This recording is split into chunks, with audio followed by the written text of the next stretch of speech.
Hi Josh, I'm joined by Binksy. Binksy's a YouTuber. Where can people find you first of all? Binks and UFC What the FIFA 5 on YouTube. You're tall, aren't you? Right. 6 foot. 6 foot, bloody hell. How old are you? 15. Right, okay. Must be me, I'm a lumper. Right, okay, so let's talk about the game first of all. First 15-20 minutes it was all Stoke, wasn't it?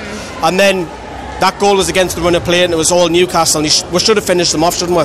Yeah, I mean, Hoslu had a fantastic game. He had about 3-4 chances. Did he have a fantastic game, really? Because he missed them? He was in the right places, wasn't he? Yeah, but it was just terrible finishing.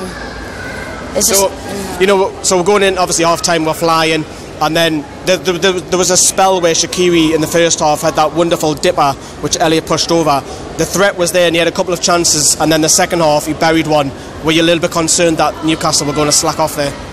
Yeah, as soon as that Shaqiri shot happened, all the confidence went up for Stoke and they just started pushing, thriving, this go, but the defence done excellent today, especially in Bemba and Clark. Yeah, they really stood out for you. Okay, so we came away with the win. We literally got that second goal, bullet hella from Jamal Lascelles. Everybody's going to be talking to him, BT, Sky, Match of the Day, going to be talking about Jamal Lascelles. Yeah. Can he get in the England squad, or is that a little bit too much?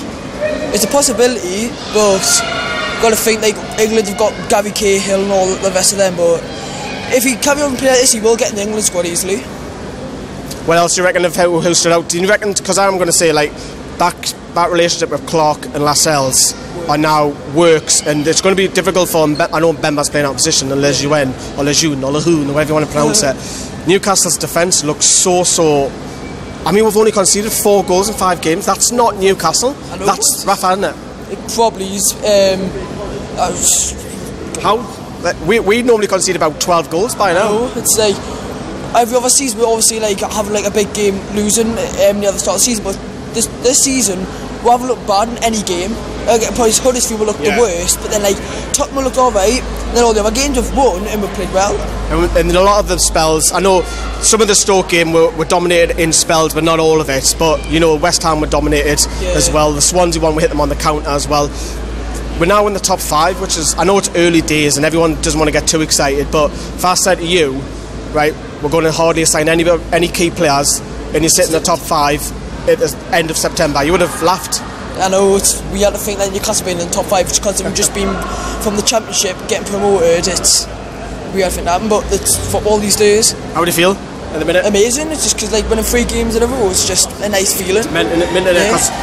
Obviously the end of the transfer window, people are kicking off, there's no even myself, I wasn't very happy, and look at it now, it's amazing how 1 or 2 games in football can change the morale of a supporter. Right, alright, I'll come across and right, so who stood out for you the day? Give us one name, no, give us a couple. It was definitely Lascelles. He was always in the tackle, he scored a goal, cracking What goal. header? Yeah, he scored 2 out of 2, so he could be a key player this season, and Moreno, if it wasn't for Shelby being a clown, Moreno wouldn't have a chance. So struggling to get in the side now, Shelby, isn't he? He's on the bench. He did show some pride. He did do something well, but didn't have enough time really to make an influence. Same as Gale, isn't he? Going ahead now, we've obviously got Brighton next weekend. What would you take from well, you think, right, we've got the confidence, we can go and get another 3 points, or do you think, right, we're going a long trip? I know we beat them last year, but is it more important to keep the run unbeaten rather than winning? Well, what Rafa needs to do is just stay calm, don't need to get too excited ourselves, because when we do, that's happened before, we've just lost games and it's just gone proper down.